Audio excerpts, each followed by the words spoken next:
So this will be done from the 5th up to the 10th, when we have political parties. And each of these days, we will be receiving 3 political parties. Then on the 11th, then we'll be receiving independent candidates. These are people who decided to contest for themselves. That is, who did not contest for any political party. They contested on their own behalf.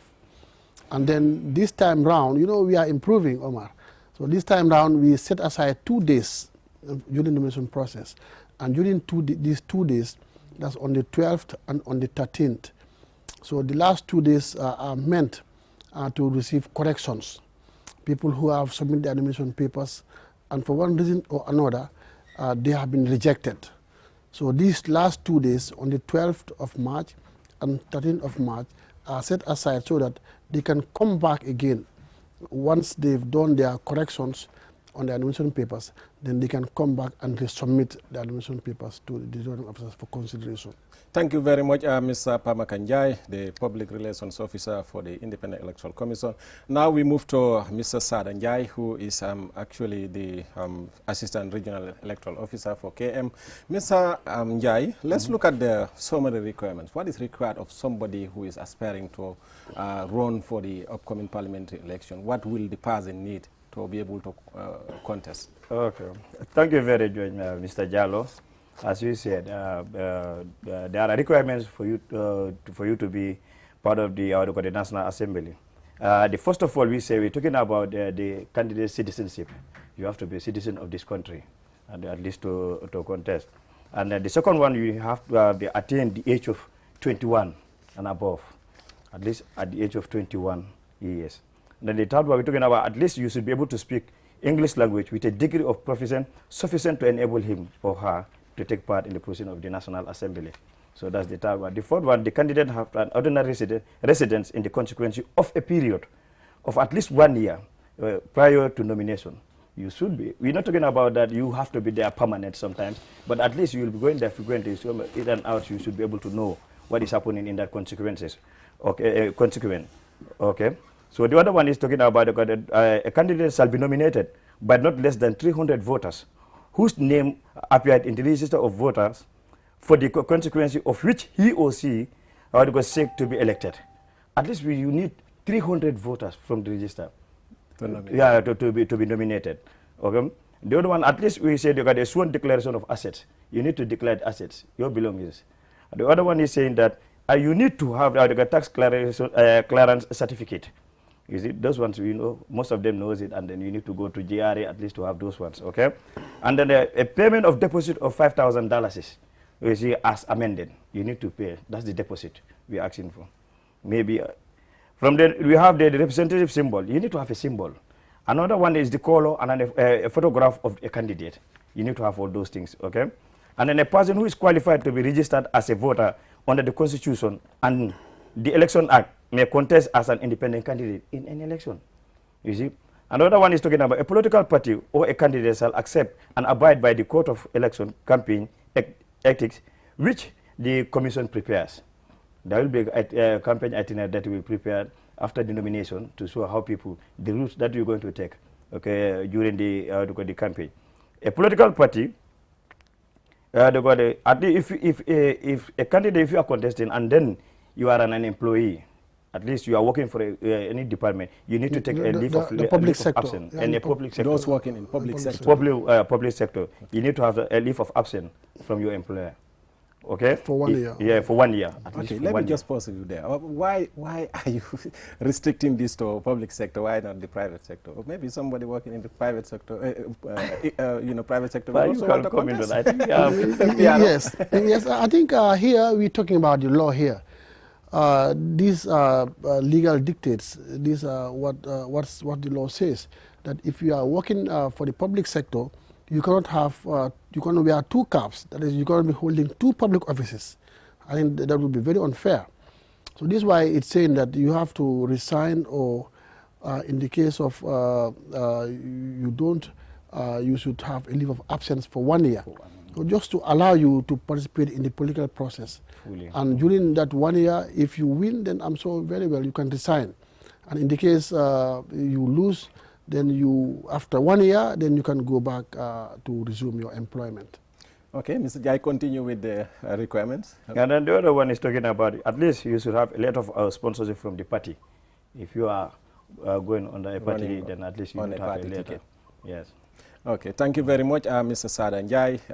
We now move back to Mr. Pamakan Khan. Mr. Khan, let's look at the qualifications as well. The qualifications. Somebody who is qualified to run for parliamentary in the Gambia under the laws as per the provision of the law. Who is qualified? You have up to 13 requirements that somebody should fulfill in order to be nominated. So as Mr. Njai just mentioned, the person has to be a Gambian, 21 years of age. The person should be supported by at least 300 voters. And this should be within the constituency. Like if you are contesting in Serekunda West, you should have at least 300 voters who would support your nomination.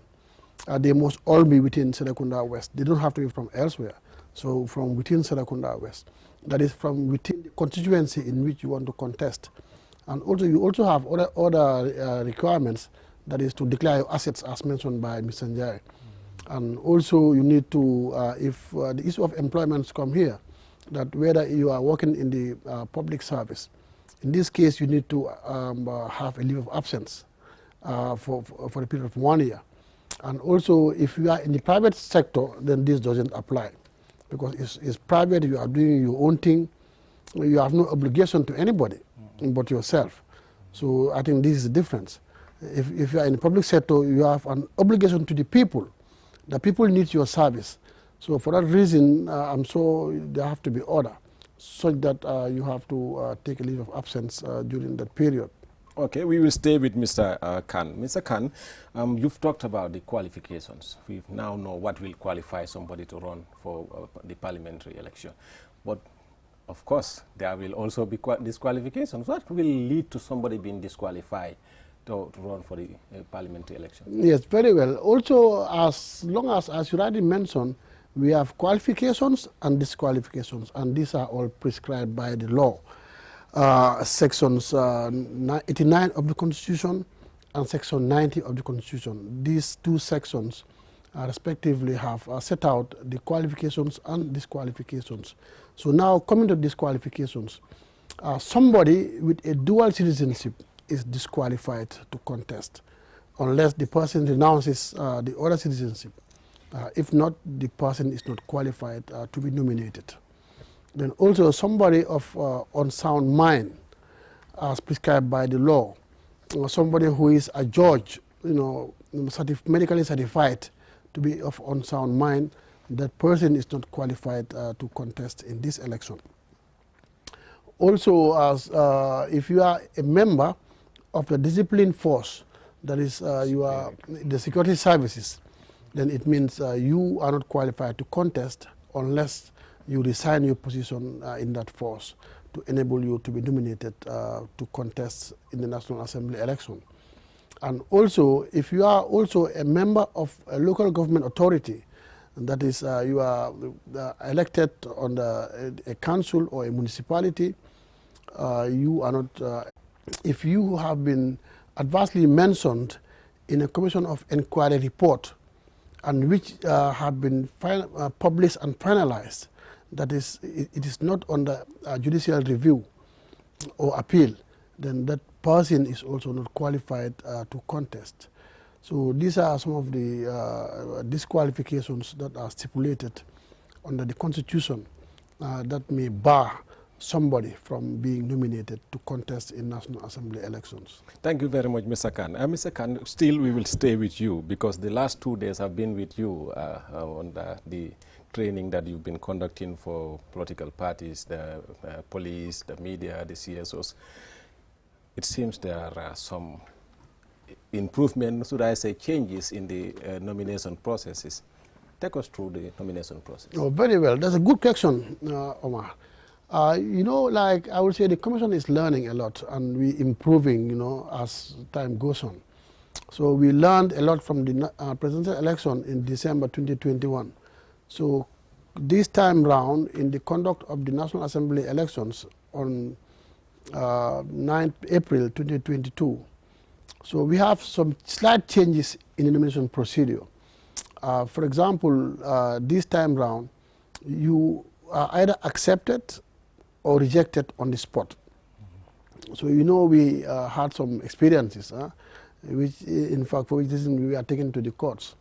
So based on those court rulings that we are doing some improvements. So as may be seen in the schedule for nominations, we have from the 5th up to the 11th. So during these days, people who have been scheduled to come and present their papers can do so. However, once the paper is submitted to the returning officer, he would decide there and then. If you meet all the requirements, your nomination will be accepted there. But however, if you don't meet all the requirements, your nomination will be rejected on the spot. So this will allow the person to go back and then correct. So if there's anything missing in your nomination paper, or if there is anything wrong with the nomination paper, the person can go back and correct the nomination paper, the defects, then he or she can come back on the last 2 days. That's on the 11th, no, on the 12th and on the 13th of May, such that the person would submit a fresh nomination paper that is intact. Just this is all geared towards making sure that whoever qualifies is nominated. Because one thing I have to say is that the Commission has no interest in barring anybody, or cannot even accept anybody without fulfilling all the requirements. So this is just to allow people to make sure that, you know, if they don't meet up the task, if they don't fulfill the requirements, they are given an extra opportunity to make the corrections and then come back again, giving a second chance to resubmit the nomination paper. Okay, thank you so much, Mr. Khan. Now we will, for the benefit of our local viewers, we will move into the local languages to just summarize what we've discussed so far in the English language. Mbaɗengol mel ɓe jiiɓe kan halɓe QTV le jiiɓe kan nte mo Omar P Dialolti ani mel ɓe fe jan studio to wolle mo Pamakan Kanti men mo Director of Press the IEC aning Mr. Sada Njai ate mo Assistant Regional Electoral Officer KM Leti. Wolle ɓen feejan ɓe men kaca kam bi wolle ɓe dendin député carte fayo men yalon ko ga ñaatili ga tellaten nin ala en niosiyama April karo tili kononto gambianol ɓe fintila côté pour que la député ol tombon mel ɓe tarla ke represent walla ka to si to yalla député bungoto sanjululu nala ngamen kacha comme mba stade la côté que ning Mr. Sada Njai la même assistant regional electoral officer KMT Mr. Njai kacha itebe diamula fanna men wala somarity munne be mo qualified munne be nyanto di la mola pour ka loni député carte fayol okay abarka Mr. Diallo aboko yafo nyame mbetembo men to jantol IEC mbedame jang mo mantra siring bebe funtirene bedame jang dola dogo wato ngalo ko jani talan sey o carte ko be futata na office oto andu ji wati tentolla mbetembo men to jang ngamen foto wala nyinde me nyine be kere ne ko kata Gambia IEC regional officer sol be dawoda kabana jang kata fo base aboko yafo nyame be jani be feka wala be murula na director ay men fonu molla nomination ole ya fenkende ya faran fansende nyame wala nyinti ko kabana sibiti lungu wala nyinti sibiti nala wala be kala maj la tili luluti wala kabana wolu ne kata fo jumalu men kata maj la tili tangoti wo bebe kala nomination ole te andu meme fo kanje wala nyinti ko lungo lung pati sabanyanta nala je kana nomination ola anila watol pati o pati men kana ifilente sarto de la wala tamo de la mi alo inyanta futala menje andu inyanta bolaje wato men so that bindi ke wala nyinti ko pati ol men bebe ke melbe Gambia jang ni ol be ka chatala anu ka kaytol kina tol kam tol lay o dulato je tili tanning killing wolum independent no le kana kabonan talan konoto do ko ade ko nomination o be stade kabonan talan konoto somanda woto indi kabonan jumalum wonu be kala independent drono la nalti okay then akamen fo de wolem nyinti ko kabona sibito ni dimaso wolem tini tanni fulati tili tanni saba nyawti wolem maj karot wolem nyinti wolem nyine ka kaytol jibe mel nata nomination ola ke mako ka jibe ko juma nyolle eroso dame ne ke mako kawol dada jannim fengala so be kala wolu neti wolem nyinti ko kabona tili lulu match sibito lu ne kata fo tili tanni saba match wolo bebe kala hadu ko le nomination olete nyimboto aboko ngamen fonunde wala nyito ko memba kinale ko mo si fenke si qualify no kake hadu ko candidate ode folo candidate mem lokam men laftalo wo nyanta kala Gambia dingoleti nyanta kala Gambia dingoleti aflanja kami yitande wala nyendigo nyanta sanji tanning clean morning clean sotola janebe lola you can understand sabanjaw akami yitande wala nyendigo nyanta angale kam folale me yalo ne men futa men kayto mental fa futa dollar me yalo ne ko ya sutele ko itfana ni mo futa da bumbato wala député bonto te isi fem fonoje isi fem fahamno aade ko imam modo nyini membe mako la ko bu fanato je andu wo ko rek ikame tan wala nyenti ko saba njaw e nyanta kala moti me yalo ne ko ibata tundo wala ko imam famaje kata sanje kilina wala kari tanni fulati wo nyindo ikame tan wala nyenti ko handi manta sirinje hani manta sabatije bari tanin nawo kay ibuka famaje mako membe kirinje ko kata godo wo mantra kumpo kono wo fanambe mako la pour que candidate to dulato je andum ko tanke kami tan wala mi digo tundo men to mi ala ko lafta lola e nyanta carte keme saba sotola je mi ayi tan ko do nyille ya mutandi e feko e nyanta to ko de lola député kata député nyini no dulato je do fanambe je mi ayi tan ko de e soto ila soto fon e yemen soto o nyanta ko kayto fa nyine mi ala ne ko o ayi tan ko de nyine be mbulu janne be lola o kakinale ko ni contrôle natale assisone ya ko de la buru andu ndamu jola fanan e nyanta kayto yitande le kanamo jole kayto be e nyanta kayto do soto jame senata cew kayitande ko ite kanamo jole do fanan bi je me alo ne ko ni ko be lola député yala e nyanta kodo kata fa wuli lulu e nyanta o déposita ka londi kayitande ko dai nyimbe kala la garantie teje ko e be lokan député yala aje do bi je e nyanta mandaro soto la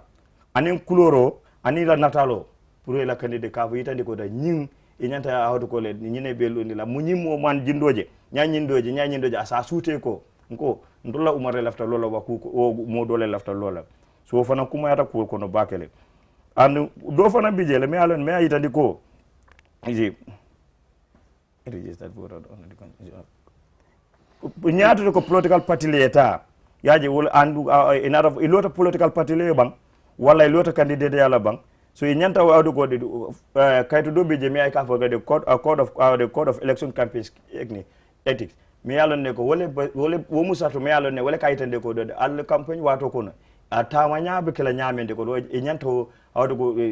commission member sulle nyanta wada indaka sonna sungala e nyanta sonna la kayitande ko o ibe tamala ni wolela leto do fana beje mo sartol IEC fangole bo sartol dadala ka foko bi Mr. Kanbe tarla janne abe mitino kala janne sate karle ka bo wati kare kata wati kare Umar Diallo do mandi bije ni mo le nomination ke fum pareta nka political party so beli kumandi wala ni candidate manna ba ila representative na mo bina lay toyala kayitande ko da wod beli be sila wotundo de kayitande ko da albebe sila ya dada alla campagne albita nyame ibaje lele ko nyim kari be dulato ite manna tambe imanna nala jele do be jele ko ibaje le ko hani dungol fang aka sawne so wala wo itol ning commission ay sin kolle be dadala yaytende ko de nyanta tamala nyame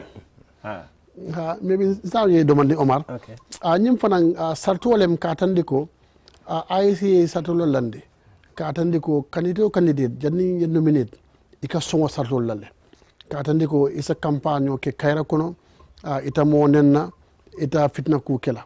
ika vole ko campaign code of ethics to a ko wala so faram ba sartol nyim fanan kono jeel baraka bake Mr. Kan mbokk yi ñu nekk di seetaan yéen a ngi seetaan QTV man la seen mbokk Omar P Diallo ñu ma am gan yu tedd ñu ma am si studio bi nag ñooy Sada Njie ko xam ne moo nekk assistant regional electoral officer bu KM and Pa Makan Kane ko xam ne moo nekk director of press IEC tey nag lu ñoo waxtaane mooy lu aju si parliamentary election bi mooy sànni carte député buñ nekk di digmal si suñu yàlla suñ ko fekkee mooy April 9 juróom ñeneenti fan si weeri April Mr Kane dinañu wax lan mooy requirements bi lan mooy qualification bi lan mooy war nit ki soo buggee taxaw pour ut député lan ak lan nga soxla pour nga mun a taxaw si ron loi bi Mr Kane. waaw jërëjëf Omar si laajte bi di wax askan bi ni xam naa nit yi duñ dee mbil ni ñu ngi war a am élection si juróom-ñeenti fan bi weeri April bi 9 April 2022 te boobu nag balaa muy am nag dañu war a am nomination loolu la ñuy ooyee pour tànn kan moo war a taxaw ak kan moo war a taxaw kan moo dul mun a taxaw so loolu nag mu ngi war a dooree depuis juróomi fan bi ba fukki fan ak ñetta si weeri March bu ñu nekk nii mooy from the 5th of March ba on the 13th of March so si diir bii nag mboolem koo xam ne bëgg naa nominate den mun naa ñëw si commission bi si kanami returning officer yi ñoom ñoo saytu mbiri wote bi wote député yi nii yuñ dégmal si nii den pour borom mu mun a nominate waaye boobu tamit borom ku bugg a nominate am na ay sarta ndax di nga nominate si doon political party wala di nga nominate pour sa boppa mooy nga nominate pour parti wala nga nekk independent candidate te boobu nag am na ay sarta yuñ tëral si loi bi mooy fukki sarta ak ñetta boobu nag bokk na si moo nekk ne yow boroom war ngaa nekk doomi Gambia den ñaareel bi boroom war ngaa am ñaar fukki at ak benn ak tamit boroom war ngaa nekk koo xam ne di nga mun a laaka si kàllaama angale bi su dul dara sax di nga mun a dégga wala nga mun a waxtaan si kàllaama angale den boroom tamit war ngaa nekk tamit koo xam ne war ngaa am ñu la boot si gox boo xam ne gox bi nga bugg a taxaw war ngaa am si lum tuuti war ngaa am ñetti téeméeri nit mooy 300 voters ñetti téeméeri ñoo xam ne ay sànni carte lañ ñoom ñoo la war a boot pour taxawal la pour nga mun a taxaw si gox boobu noonu ak tamit yow tamit borom da nga war a nekk koo xam ne di nga war a génne ay kayit nga wane ne yow lan mooy sa am-am sa koom-koom wala ay sa kër yoo am wala sa business yoo am yooyu noonu wala sa ay garden yi nga am wala sa ay kër so yooyu noonu am na kayit boo xam ne da nga ko war a génnee di wane sa am-am loolu su weesoo tamit borom tamit war ngaa nekk koo xam ne di nga génnee kayit boo xam ne dina wane ni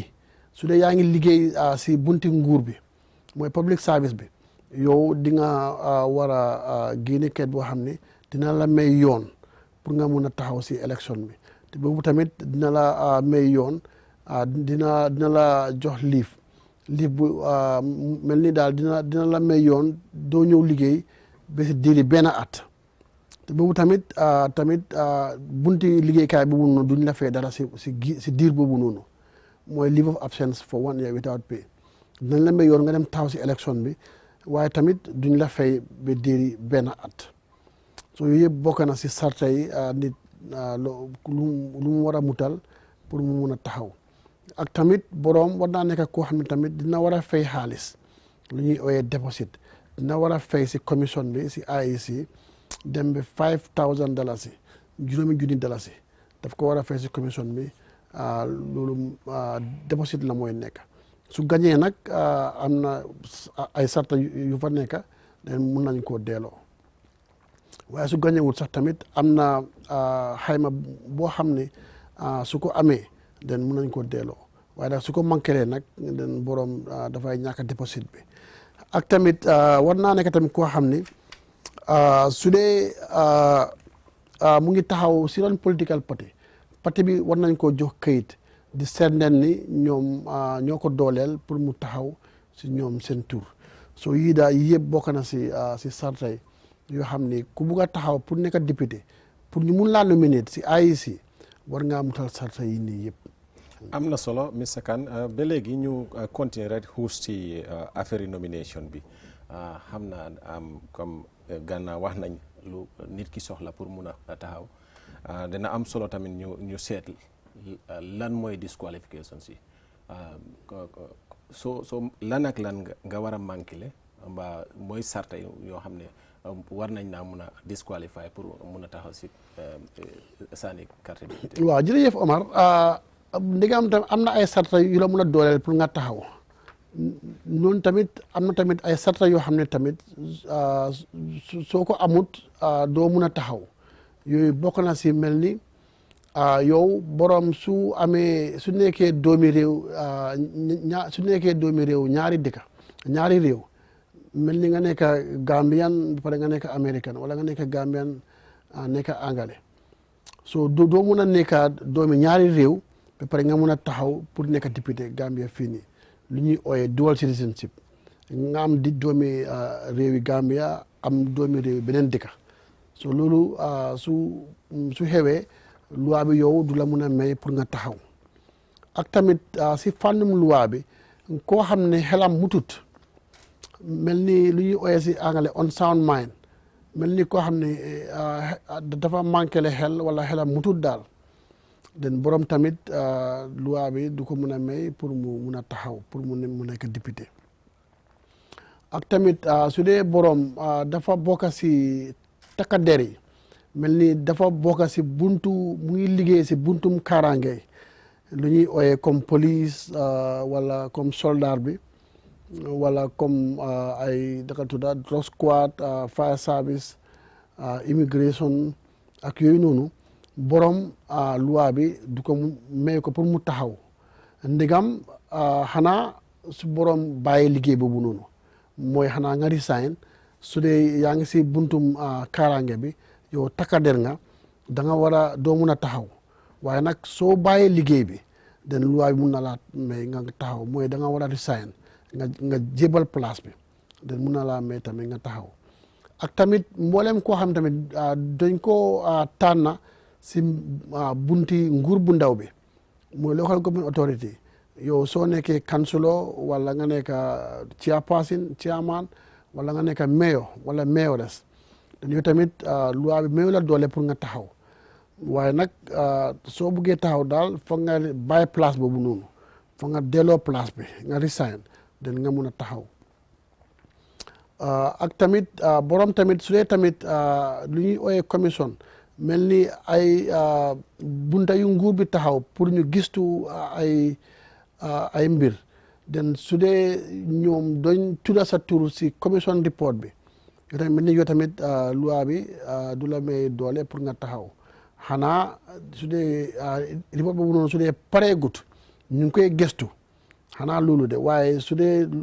bunti gëstu bi dafa tudda sa tur si report boobu noonu den loi bi may la doole pour nga taxaw so yooyu yëpp bokk na si sarta yoo xam ne mayut nit yoon pour mu mun a taxaw. jërëjëf Mr Kane ba léegi dinañ dellu si Mr Njie waaye balaa loolu ñu continuer ak Mr Kane ñaari fan yu passé maa ngi nekkoon ak IEC si jàngale ak waxtaan bi ngeen nekkoon di def ak political party si police yi CSO si mooy civil society organisation si ak media mooy tasaare ti xibaar yi waxtaan ngeen si lu am solo lu demee si wàlli nomination bi ni ngeen ko doxalee dafa mel ni dafa am lu ndaw li ngeen wecci foofu wax ñu tuuti. waaw jërëjëf Amar loolu am na solo trop dégg am na ay wecceeku yu ndaw yu am si nomination bi ni ñu ko war a doxalee di nga xam nga léegi nii ku ñëw nomination baa nga war a nekk depuis juróomi fan si weeri March dem ba fukki fan ak ñetta loolu mooy nomination période bi waaye nag doñ tëral depuis juróomi fan bi ba fukki fan bi mooy on the 5th dem ba on the 10th si waxtu boobu noonu ku bugg a taw si ron political party si nga mun a ñëw te waxtu boobu nag bis bu nekk dinañ jël ñetti political party am na ku war a ñëw si suba juróom ñetti waxtu am na ñu war a ñëw si fukki waxtu bi ak ñaar am na tam ñu war a ñëw si 3 o'clock is it waaw si ñetti waxtu Mhm. so dañ tëral ay diir yoo xam ne ku bugg a taxaw si ron political party mun ngaa ñëw mboolem tamit ku bugg a ñëw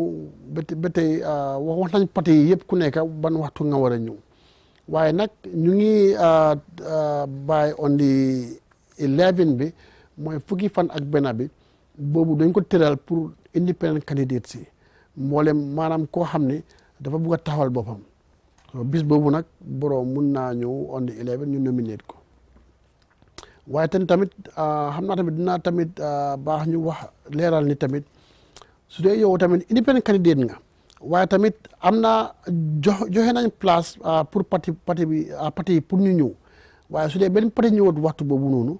yow nga nekk independent candidate mun ngaa ñëw ñu nominate la loolu tamit bokk na si ñun tëralee doxalin bi ak tamit beneen wécceeku moo nekk ni léegi ku ñëw pour nominate foofu sax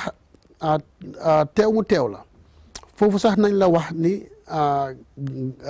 jaala nga wala jaaluloo si saasi soo jaalee nag dinañ xool sa kayit yi vérifier am na team buñ taxawal team boobu noonu mooy xool sa kayit yi ñu la support ak ñëpp mooy xool ni ndax mutal nga sarta bi soo ko mutalee nag nañ la won ni yow jàlla nga mel ni mun ngaa nominate ba pare mun ngaa nominate waaye tamit mboolem koo xam ne mutalul sarta yooyu noonu foofu sax teew mu teew la si saasi nañ daxa sa nomination bi mel ni nañ la reject won la ni yow mutaluloo sarta yi soo ñu mel la nga dem dellu jagaraat sa kayit yi su dee am na lu manqué wala su dee am na sarta bu manqué wala su dee am na kayit boo xam ne ni nga ko defee du noonu den mun ngaa del si waat so ñu ngi tëral ñaari bis mooy on the 12 ak on the 13th of March fukki fan ak benn si March ak fukki fan ak ñaar si weeri March bi so ñaari fan yooyu nag dañ ko beral pour ñoo xam ni amoon nañ problème si nomination bi mel ni ñoo xam ni mënuñu mutal sarta yi so si ñaari fan yooyu nag dañ la mun a may beneen yoon nga dem jagar sa kayit yi su baaxee dañ nga indi ko jox ko returning officer bi si ñaari fan yu mujj yooyu noonu mooy fukki fan bi ak benn ak fukki fan bi ak ñaar ak fukki fan ak ñetta si weeri Maaj bi so lii yëpp dañ ko def teg pour ñu gis ni mboolem ku bugg a nominate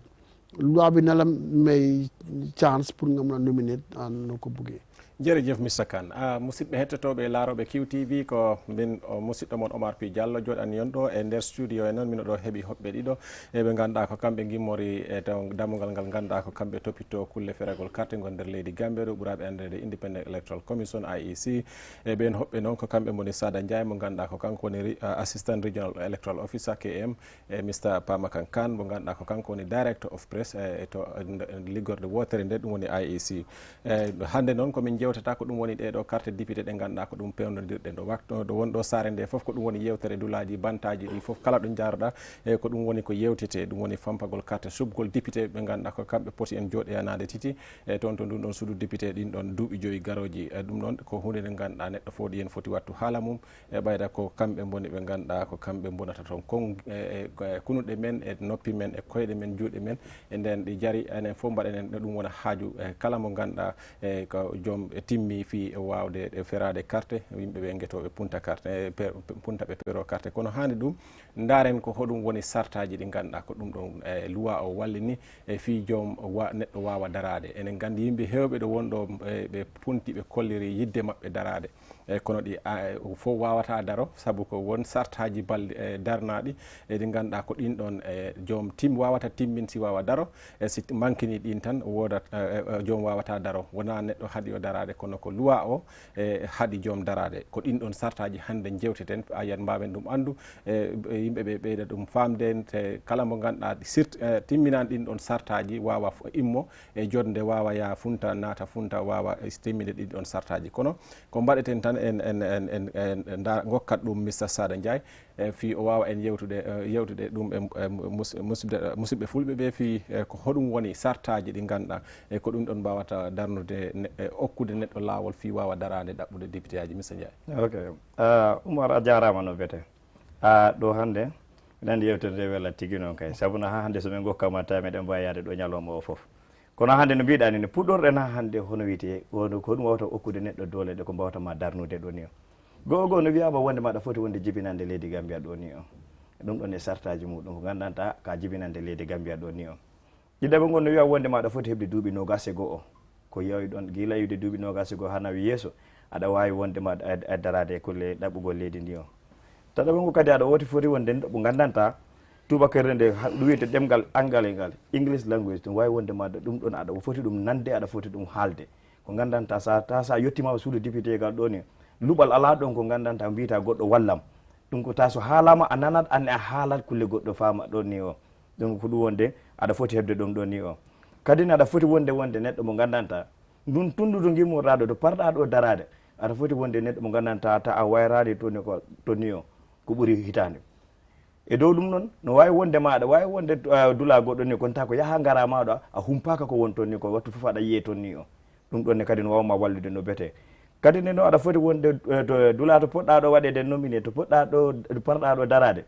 a foti yaade ɗum keɓa ɗon at least ko yahata e carte ko yahata 300 kartal gandanta ko ɗon fot iwde ɗo ni o mbawata wonde hollirde mo wonde maɗa meɗen paala oɗo darano men ɗo ni o ɗum ɗon ne no moƴƴe ɗo ni o dañal maɗa ngal kadi ne aɗa foti ngal hollirde ganda wonde ma ko ɗum ɗo dañmi ha hande ko kulle hande so comptore arto yeeso ɗo ni o ande wonde maɗa oɗo de ɗum ɗo de mo dañino ɗum ɗo o yettade o place ɗo ni o anani e kodi a wona gomo gandanta aɗa fonno wonde neɗɗo mo gandanta wattu fof aɗa yoɓa aɗa lempo maɗa ala hen ñamade kaytol nan to ngo gandanta foti hollirde wonde maɗa an on ngala ala ñamade ɗum ɗon ñamade maɗe ɗen ko fof fitama fof a yoɓi fof ko wonto ni ko e dow ɗum ɗon kadi aɗa foti hebde ko gandanta ko naworde ñande mbatteɗa nominé nde ɓaguenteɗa nde aɗa foti naworde hayso ko guluuje 5 kalis Gambia wona kalis goɗɗo de ko kalis Gambia ko leydi Gambia gonɗen so ko kalis Gambia poɗɗen nawde ɗo ɗon so nawi ɗum ko kalis goɗɗo ɓagoytake so fo ɗaɗɓiɗi ko ɗum wadde ɓe mbi wonde maɗa jaada e kalis Gambia ɗo ni o ɓurtami welde noon taw ko jorɗi ɗi gadduɗa ɗon ni o taw wona ardugol e hono wiyete kayitaji ɗi ko wiyete ko yarete ɓawde suudu kalis to ni o aw kadi aɗa foti hebde mandarma mo gandanta ko o hollirta so a darimama yimɓe fof ganda oɗo so wiyama rek kala ko wamde wiye wonde maɗa oɗo wiyete ko Oumar dari ɗo hayso worrima ɗo yimɓe so jii aypaɗo taw wiya ɗum ɗo de ko mandargal Oumar ɗo ni o keɓa kadi couleur ɗum ɗon ne aysi wallama e ɗum ɗon fof mbawa hebde ɗum ne e natal maɗa mo gandanta kala jiiɗo ngal anda wonde ma oɗo de ko Oumar won ɗo ɗum ko misal tan ni o kono ɗum ɗon a foti ɗum ne hebde ɗo ni o a wonno neɗɗo fof gandanta aɗa heeɓi no wiyata yi ha heeɓi kartal perolgal ngal pamporgal ngal ɗum okkima dole wondima wonde mo antika aɗa heeɓi darde kulle daragol ɗaɓɓugol ɗi place uji ɗon ni o anani e ɗon ne kadi na hande no wiya wonde maɗan e soko pati darnu mana soko hoore maɗa daraniɗana heddimama ɗon de kono gonɗo luwaji sartaji darneteɗi kulle campagne o aɗa foti rewde e majji ɗi gandanta ko an e commission o mbawata jooɗade pewnon ɗon ni o hay goto fotani taɓɓude on luwa ɗon ni o so wodi noon ka gollo laamu ay a joni aɗa foti ɓangde lettere ko ganda hollire maɓɓe e nder hitande aɗa fofto e kulle nattugol e dow ɗaɓɓugol oɗo place ɗon ni o so ɗum ɗon fof aɗa foti ɗum nawde ɗon ni o e kadi ne soko pati nawatama a foti hebde lettere mo gandanta hollirde mo wonde ma ko kamɓe gokkatama doole kulle ya daro ɗum ɗon e nan ɗon ni o a jarama Mr Ndiaye ha joni continue en daari piiji ɗi ganduɗa ko ɗum ɗon o fotta uɗitan neɗɗo damal wawa darade ɗaɓɓude député aji kono enen gandi si tawi tan damugal ngal woodi si ngal uɗitama tan ngal wawat udde e ngal foti waw udde ne ha joni en daara hoko fotta uddan neɗɗo damugal ngal haɗa o nattu fi ɗaɓɓude député aji ne eyyi ɗon en haala men ga wi wonde maɗa sa wi tan ɓe warane ne jogui ɓellere andu ɓe ɓalewa tan kañum ne jogui ɓellere ndu joguiɗa ni luwaji ko wawatama darnude aɗa heeɓi ɗum ɗin luwaji ko wasta neɗɗo darade kadi ne ɗum ɗon e nan ɗon ni no heewi kono hande mo meeɓi wattu o katani kulle waggol ɗum ɗoni fof gogo no wiya wonde maɗa neɗɗo a fotani heɓde wonde maɗa ko de leydiji ɗiɗi kayti muɗum an neɗɗo goto sa heeɓi ɗum keɓa sare wawde ko sare to kadi ndiɗa leydi ɗa fotani won jibinande leydiji ɗiɗi eyyi ɗum sa heeɓi ɗum tan ɗum no wawma okkude tardement ɗum holli wonde maɗa an a fotaka darade ɗon ni o neɗɗo mo gandanta hono wiyete hakkille o laaƴi seeɗa oɗon ne ɗum ne no adda tampere seeɗa ɗon ni o ɗon ne no fota dartinede ɗon ne no wawma hadde hono wiyete darade ɗon ni o so woodi kadi a meeɗi heɓde caɗele golle laamu a tawama wondema a woni neɗɗo mo gandanta ka jinnaɗo seeɗa luwa ano memma e ɗon ni o kulle wonde maɗa a dañi on wiyete jawdi laamuɗo aɗa memene ma to gollannoɗa to ni no woodi a taƴƴi sartaji nete office o ɗon ni o ɗum ɗon ne wawma wadde feere adli mbasa ɓaŋede ɗon ni o kadi ne yimɓe men ɓe gowre ndenoɓe ɓen ɓen ni o no andira sécurité ɓeɗon ne so wiya wonde maɗa so fota kam ɗane kono so woodi onjuno daro on joni foti accude golle ɗe complément a fotani so ndi renoɓe ɓe ɗi waɗi ɓe pamata eyyi so renoɓe ɓe no wiya wondema mbiɗa wawi okkirde fanna accira nanɗo soldariɓe ɓe on wiyete yahandema ha police aɓe ɓe ha yahandema fire service ɓen fof ko hen tawa ɗon ni o ha yahangol immigration en ɓen fof ko hen tawa ɗon ni o ɓen fof so woodi aɗa faala dara drop squad ɓen fof ko on ko police woni ɗon ɓen fof ɓe fotani customs an ɗo ɓen fof koye maɓɓe toon ni tawa so woodi a tawama e toon ni o a foti windude mektude kan gacca golle ɗe complément on tuma de mbawa darade sona ɗuma jaɓata ɓe jaɓata ɗum danene joni noon se wondema dada hay kadi ne chef uɓe ɓe hay alkaliji ɗi ha yahandema woɓɓe noon ni o e chef councilors yahandema ceawi men and women together ɗawde ko mayor ji ɗi fof ni o so woodi aɗa jogui ɗin place uji ɗinne ha hande ko ma mba gaccita golle ɗe complete ko ma kollira kayto wondema acciti wona haala tan daro tawima wondema acciti ko so ko ɗum ɗo foof aɗa foti hen waddude ɗon fannamu nde mbawa darade e jarama Mr Ndiaye kono ha joni en darata joni Mr Kane haalino e jolfe ko hoɗum woni process o nomination process o ko hoɗum woni sartaji so en jeeyi ñande cuɓoton mbiyoton eyi kaari de jaɓanama fi o wawa darade udditanama lawol fi wawa darade walla oɗo de hani woodi sartaji ɗi o manque ni nden ñalande waɗi balɗe ɗiɗi jawtuɗe ɗe mino wonduno e moɗon wattu mo jewti toon e amen minen ƴeftoɓe kibaruji e political party ji ɗi ha e police aɓe fi jewtiɗon e amen ko ɗum woni sartaji ɗi min mbawa ɗum sagde yimɓeɓe ɓeyda famde kono ha joni hatta ɓaya ari ɗo laɓɓinana yimɓeɓe tan ko hoɗum woni ko wecca hen waɗi ko wecca hen ko famɗi ɗum woni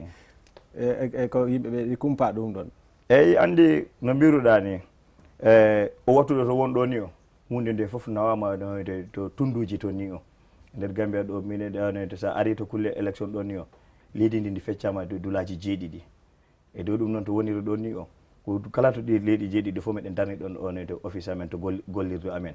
nden ɗo Banjul meɗen keeɓi toon ni office amen ɗon ni o Kanifing ni meɗen dañi ɗo office amen yahandema Brikama Tundu Brikama nan toon ni office yahan sa yimanta konko note Jara Soma ɗon office amen o nan ɗon ni o sa yeehi kadi ne kono Badibou Kerewane office amen o nan ɗon ni to Tundu Makati nan ɗon ni ha Basene kadi meɗen toon ni o so o wattu ɗon ni o mi yimɓe hay goto amen jooɗaki ɗon to won ɗon ni o so ko ɗum ɗo men kollir wondema dat last time ko yawti ɗo ko kemno caɗele seeɗa e dulaji gandanta waggol nomination to ɓanggol neɗɗo ɗon ni o wondema sa ɓaŋama ko yaha ha yeɓɓu yewta yeeso on tuma nde haale wondema so woodi so woodi a taɗɗitima a taɗɗani so woodi a lumbi ɗum ɗon kono joni darama ɗum ɗon addi feera wondema yettima dula mo gandanta o yimɓe amen ɓe hono wiyete fo ɓe nawama e to ñaworde toon ni o